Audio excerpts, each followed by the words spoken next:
In the South, we love our nicknames, like the Magic City or Hotlanta or the Big Easy.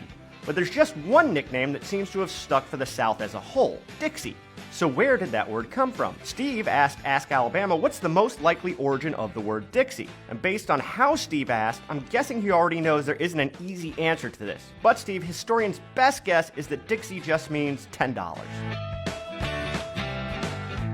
So the word Dixie was colloquial slang before anybody ever bothered to write it down, which means there are competing theories for the origins. Some have guessed that it's named after the Mason-Dixon line, the line that people point to as the unofficial border of the American North and South. And they may be right, but the Mason-Dixon line really is a line that defines the borders of Pennsylvania, Delaware, and Maryland, and I'm not sure anybody's thinking of those states when they're thinking Dixie. But the theory most historians back has to do with money.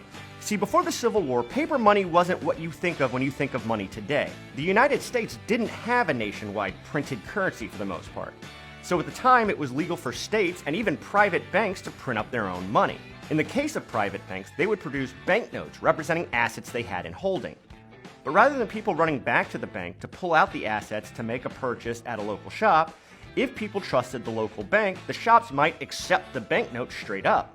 Heck, the shops may even produce their own stamps or store credit certificates as change that people would then use as currency in other places around town.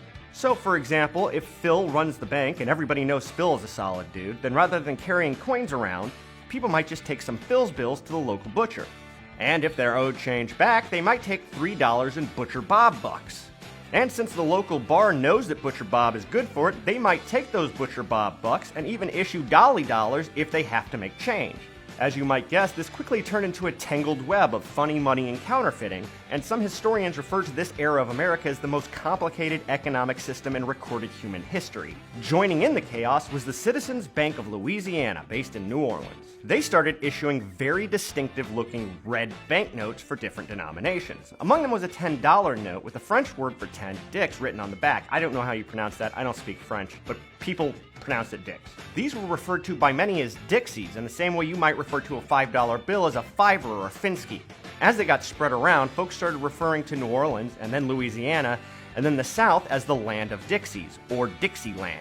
Now, after the Civil War, the U.S. started issuing national currency to help clear up the confusion, and the Dixies disappeared. And that's too bad, because if the practice stuck around till today, I could be selling Sobo Skrilla. So that's the best explanation I've seen for one of Alabama's weirder nicknames.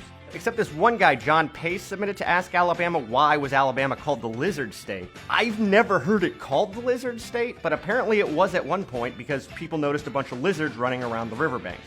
Either way, it never stuck. But there's a quick bonus Ask Alabama for you, John. See, we're all about value here. Anyway, I'm Jonathan Soboleski for Reckon. If you like these videos and like what we do on Reckon, you can help us out by following ReckonByAL.com on Facebook and Twitter. And you can sign up for the weekly newsletter at al.com/reckon. Thanks for watching.